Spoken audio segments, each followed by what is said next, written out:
Welcome to Chamber Chat. I'm Judy Taylor, President of the Habersham County Chamber of Commerce.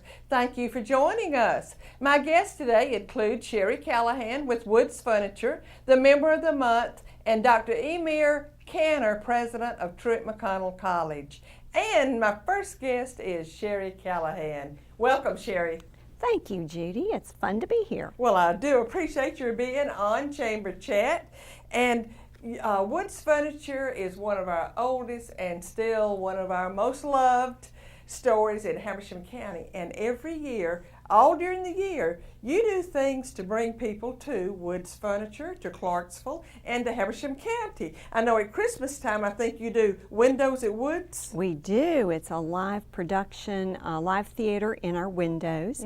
And we partner with the Habersham Community Theater to bring each window to life. And we have different themes. This past year we had the colors of Christmas, and so every window was a different color, featuring a song, a Christmas song with that color in it. So the audience had an opportunity to guess what the song title was based on the visual cues they were seeing and what the actors were performing.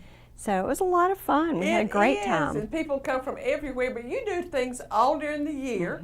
So what are you doing this summer, or maybe just, let's just say during the month of June? What are you doing to bring people to Habersham? Well, the month of June is our summer scavenger hunt, and we again feature the windows that we have at Woods. We have 6 very, very large picture windows into our store, and so we have a summer scavenger hunt that is self-directed. People can come to the store, pick up an entry form, which is placed outside our front door. They can come anytime, day or night. Our lights are up until 11 o'clock. Each window is jammed full of stuff. Looks like Grandma's attic in there. So we go top to bottom, front to back. We put everything we can think of in there. And then we cleverly hide some items in there. And people can pick up an entry form, and there are about 50, 55 items listed on there. And they stroll the sidewalk and look, peek into the windows and find those items, tell us which window it's in. If they can find 50% of them, they can enter for a drawing for prizes at the end of the month. This is so interesting. I love scavenger hunts. Anyway, now they do not go inside the store and go down into your windows. No. It really is self-directed. You can come before, during, or after our store hours. But you have to have a form. You have to have the form, and we put it in one of those real estate boxes. I see. And it's outside the front door, so they can come anytime, pick that up. We've even got pencils out there for them. We have people. I got to ask you this, on the form, do you have like blanks and you write in what you find and what window? We have a list that says, it might say pink elephant. So there's a pink elephant in the window somewhere. Somewhere. And then each window is numbered, so you can write down the number 6 if you find it in the 6th window. So all you have to do is find the window. You don't describe exactly where it is. No. You don't need to do anything. It really is fun. It's easy. It's free. It's family friendly activity. Each year we're inside the store and we hear people laughing all day long as they're out there strolling by the windows trying to find this or that. We throw some interest in there. We do little word plays, call things maybe an old-fashioned name. We also give me an example of that. Well, last year the one that had people just scratching their heads, people my age, we had find a shoehorn. And so there was a grandma and her little boy, a little grandson out there, and they were looking for a shoehorn. Grandma is looking for a shoehorn. She knew what it was. She knew what it was. But the children? So she's talking to the child, telling him what it is. And he said, Grandma, it's right there. It was a tennis shoe with a pink horn in it.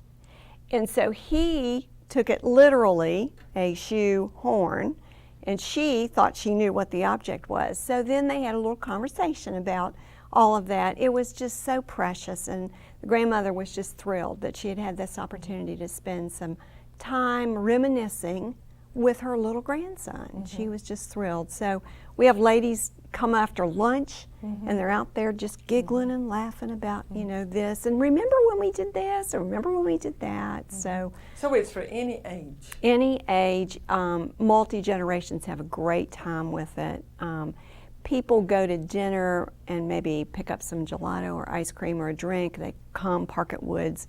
You know, and after hours, there's lots of parking at Woods, and so you can just park your car and That's one thing stroll about by. it. It is easy parking. Easy parking, and it's under roof, so even if it's drizzly out, you can still come and be entertained for as long as you want. We have people who come back multiple times until they get all of them, until I they am find sure every of that. one of them. Yes.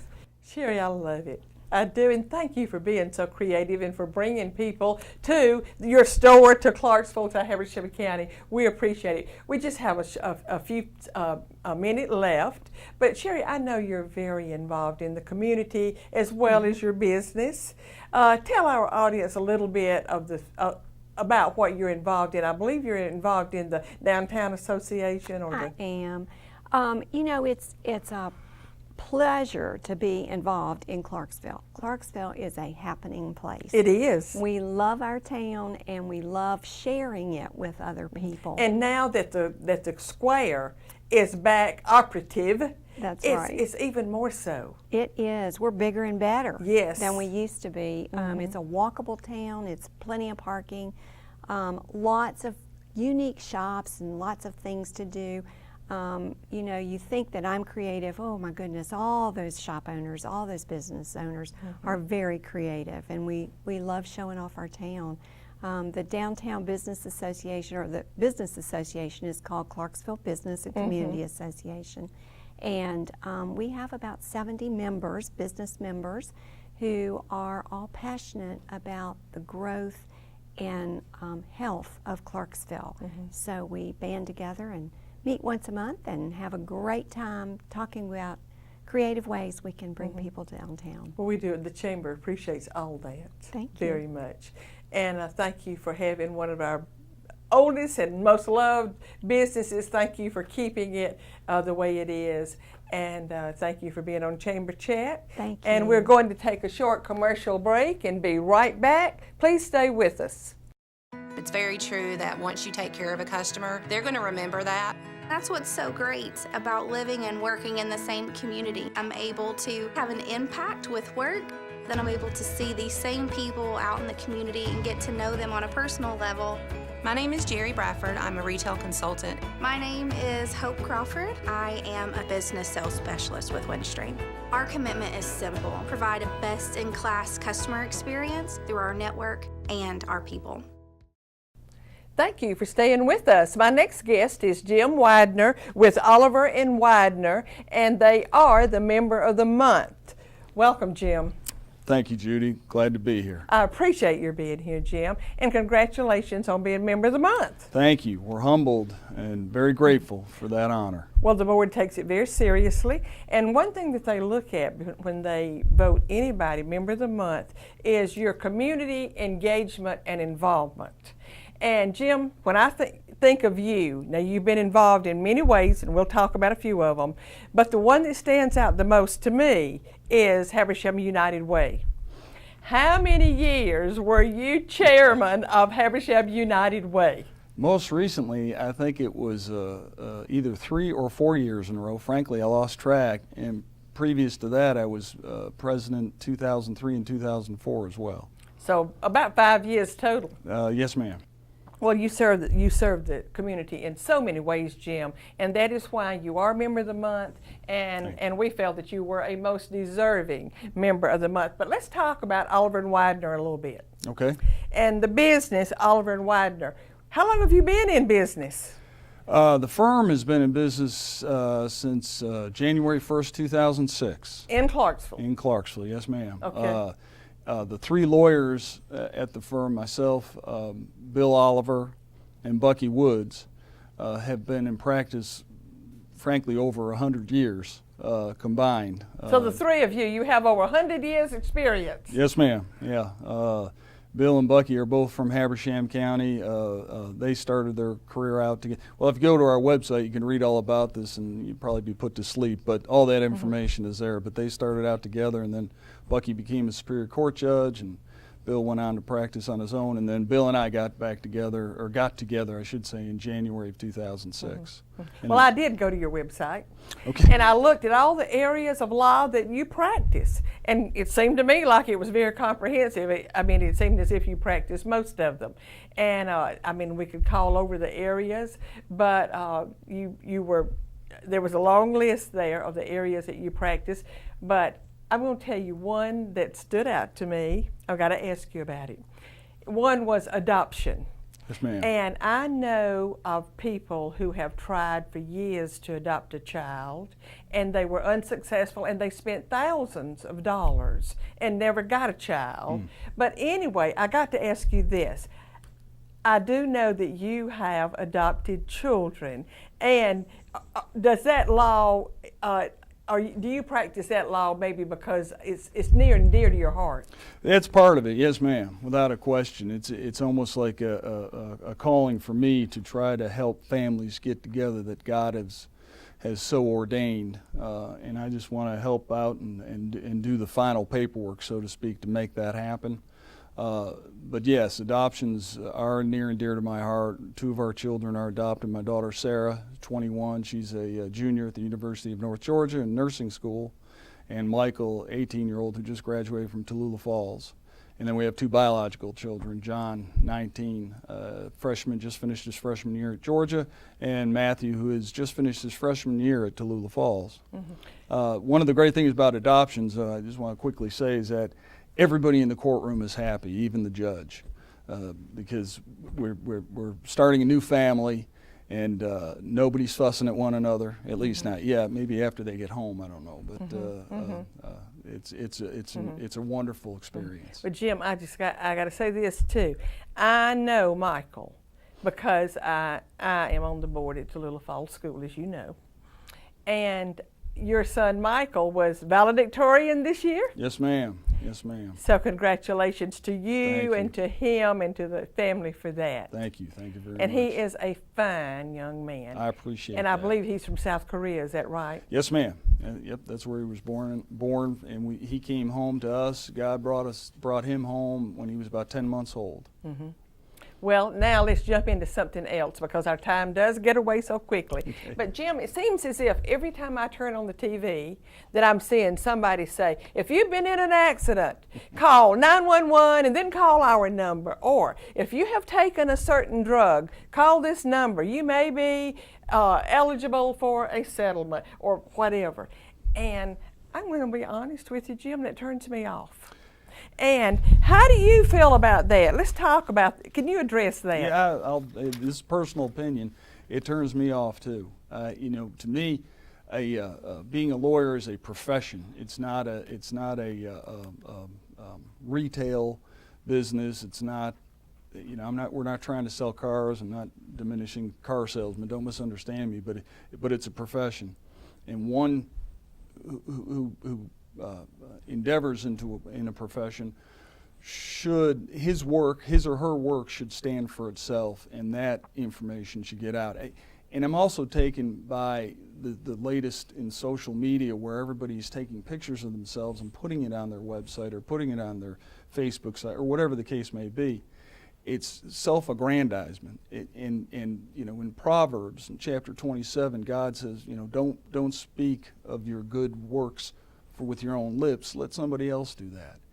And it really rubs me the wrong way when not everybody, many people are trying to do that, and it falls into this advertising for lawyers. It just, each case is different, and for them to say we've got the rules of professional responsibility that we're governed by, and even in those rules, while lawyers can advertise, they have to be careful how they go about doing that. And when they do say something, they've got to also say, this isn't necessarily true in all cases. When I've seen those commercials, I don't know that I've seen those things. but that's another story for another day, I suppose. Okay, we just have a few minutes left, a few seconds left actually, but let's just quickly talk about automobile insurance and the requirement for automobile insurance and underinsured drivers or not insured drivers, because a young lady who works at the chamber was in a horrific accident last October. right. She hasn't returned to work, but and this doesn't, I mean, I'm not saying that was her situation, but it made me start thinking about it. So what is a requirement on automobile insurance? In Georgia, where all those licensed drivers who have a vehicle are supposed to have liability insurance. That's a minimum. That's a mandatory by law required. And minimum coverage is $25,000 per person, $50,000 per accident, which I think is terribly low. But again, that's another issue. Her bills have been probably in the millions by now, or at least $1 million. No doubt. And that's a catastrophic situation that even we're all allowed, we all who have vehicles and have insurance are allowed to also buy uninsured or underinsured motorist coverage, which covers you in case the person who's at fault doesn't have enough insurance to cover your damages. That's an optional coverage though. And oftentimes I've run into agents, insurance agents, who don't necessarily like to sell that, but they have to make it available to their customers, and they either have to reject it or they get it, and if they get it, it has to be in an amount equal to, and that's not the law, but but my understanding of insurance companies, an amount equal to their liability coverages.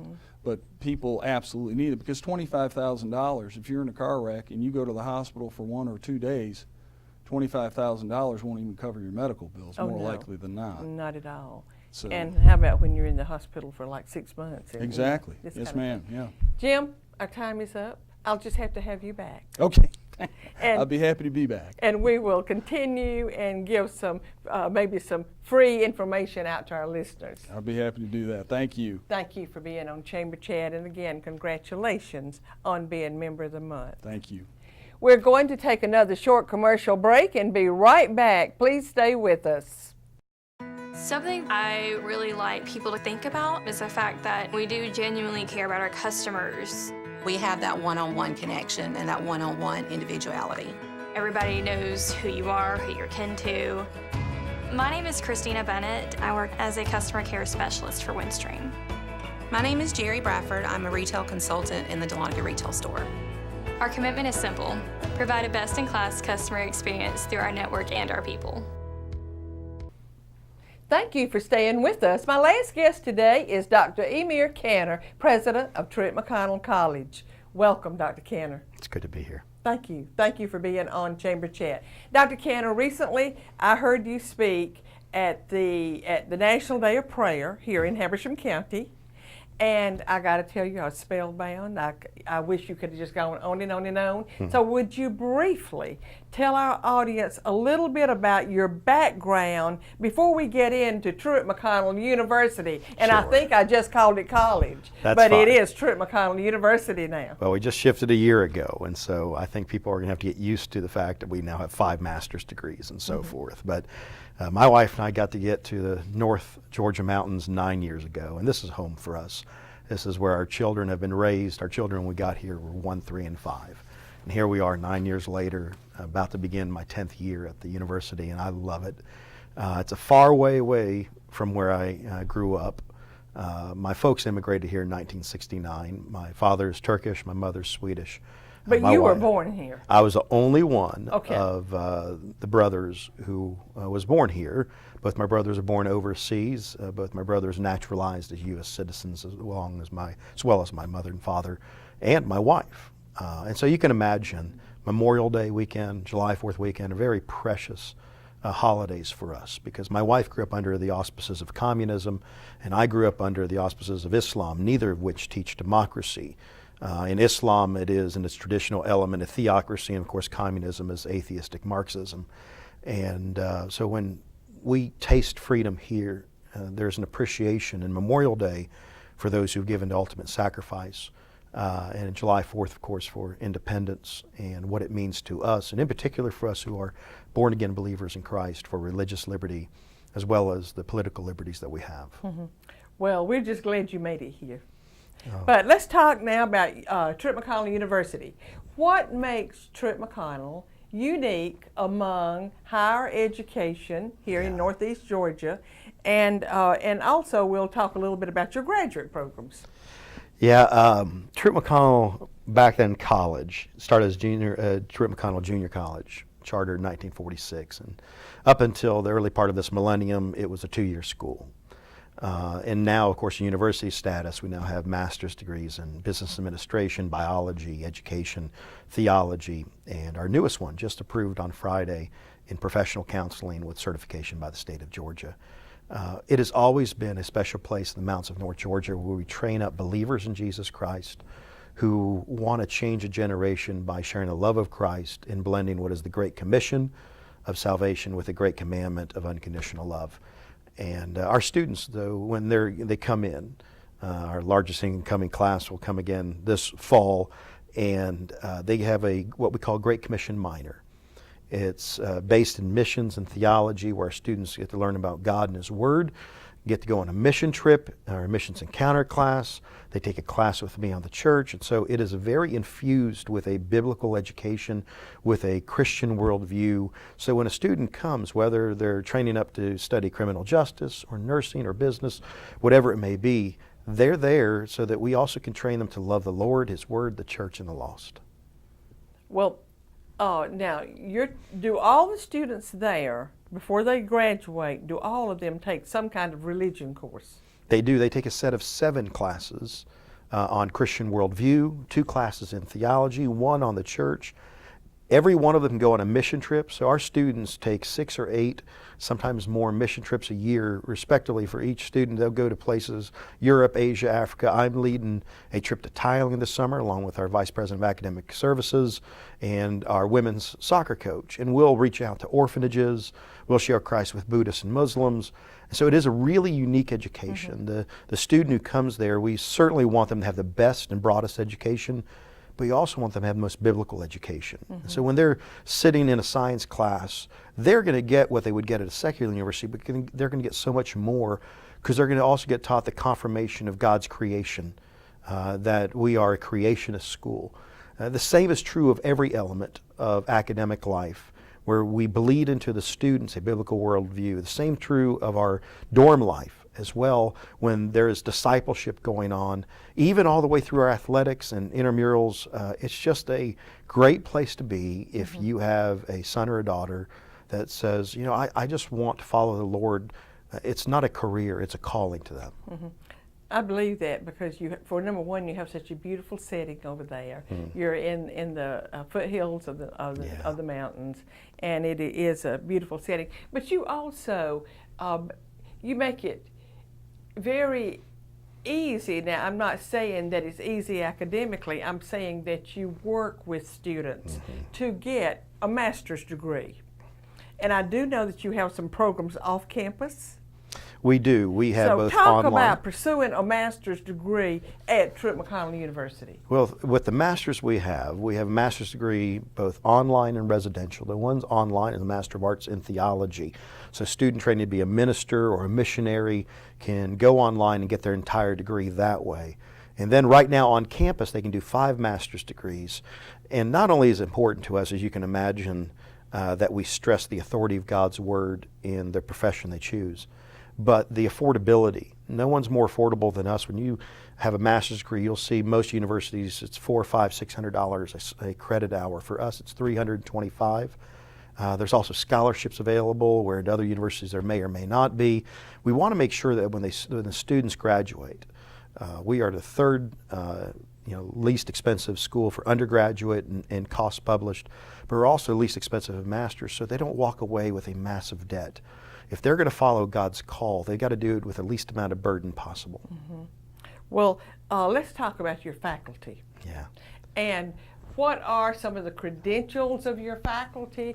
And tell us about that. How many faculty members do you have? Well, we're nearing 60 faculty now, and full-time faculty, not counting part-time visiting professors and adjuncts, of course. And their doctorates are from the typical universities you would assume that a university would have, from secular schools like University of Georgia or Oklahoma, sacred schools that are like seminaries, but also from prestigious schools from the world's point of view, Harvard University or William and Mary or so forth.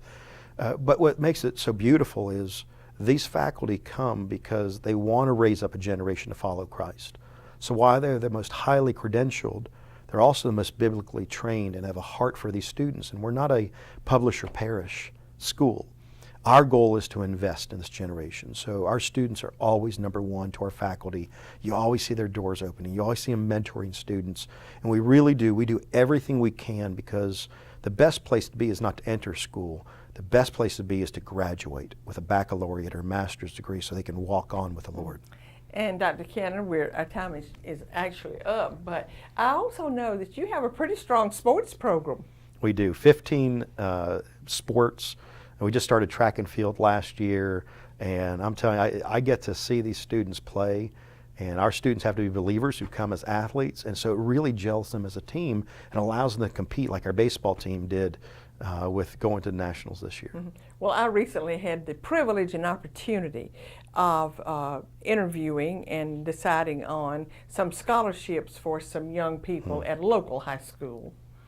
And I believe we interviewed 7 young people, and out of the 7, at least 2 were going to Truett McConnell on golf scholarships. Yeah. So you all must have a pretty strong golf team. We have a great golf team. Coach Steve Patton is the one who's our coach for men's and women's golf, and we got some players. We had one that graduated a few years ago. He's now going for the circuit, and PGA, of course. These are just some great young men and women, but what would make you most proud is that they are very humble young men and women who have a heart for others, a Philippians 2:3 attitude to esteem others better than themselves. Right. And I want to mention this. I do know that you have a dining hall that is open to the public. Open. I have eaten there, and the food is wonderful. You're open on Sunday for brunch, is that right? Oh yes, Sunday is probably our busiest day, where you'll just see hundreds from the community come in. But it's open every day, from fall and spring semesters. Of course, in the summertime, different. The community is welcome to come and just enjoy a buffet, which is the godliest form of food, is when you can continue to go up and eat if it's good food. And they just come on and pay a flat price and go and enjoy. Dr. Cannon, thank you for being on Chambers Chat. Oh, it's been a joy. And it is so refreshing to hear you talk about what's going on at Truett McConnell College when you think about what's going on at colleges and at many universities in the other parts of the world. And again, I apologize for calling it Truett McConnell College, No, it's Truett okay. McConnell University. But I always end with a quote. Yeah. And my quote today is inspired by you. All right. And some of your background that you did not get an opportunity to tell. But it says, courage is resistance to fear, not absence of fear. And that is by our beloved Mark Twain. Thank you for joining us today, and I will see you next time.